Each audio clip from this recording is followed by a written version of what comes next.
আল নাসরের চলতি মৌসুমটা দারুণ কেটেছে পর্তুগিজ মহাতারকা ক্রিশ্চিয়ানো রোনালদোর। সৌদি ক্লাবটির হয়ে চলতি মৌসুমের সব প্রতিযোগিতা মিলিয়ে ৪৫ ম্যাচে ৪৪টি গোল করেছেন তিনি, যার মধ্যে হ্যাটট্রিকই আছে ৪টা। তবে তার দল আল নাসরকে মৌসুমটা শেষ করতে হলো খালি হাতেই।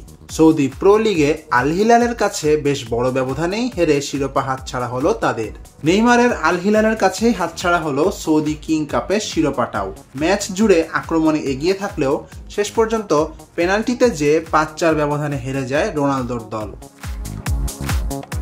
পুরো ২ যুগ পর কিং কাপের শিরোপা জয়ের একদম কাছাকাছি ছিল আল নাসর।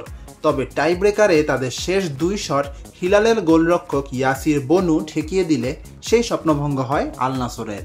এতেই ম্যাচ শেষে স্টেডিয়ামে ত্যাগের সময় অঝরে কাঁদতে দেখা যায় রোনালদোকে। তার অর্জনের খাতাটা চড়া হলেও যেই ক্লাব ২৪ বছর পর শিরোপার এত কাছে এসেও হারল, সেখানে আবেগটা এমন হওয়াটাই যেন স্বাভাবিক।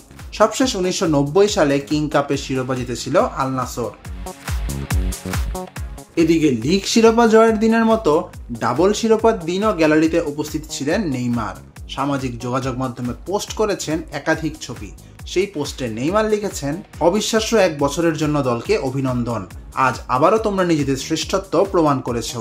এ নিয়ে টানা দ্বিতীয়বারের মতো কিং কাপ শিরোপা জিতল আল হিলাল। টুর্নামেন্টটির দ্বিতীয় সর্বোচ্চ ১১টি শিরোপাও তাদেরই। এই তালিকার শীর্ষে আল আহলি ১৩টি শিরোপা নিয়ে।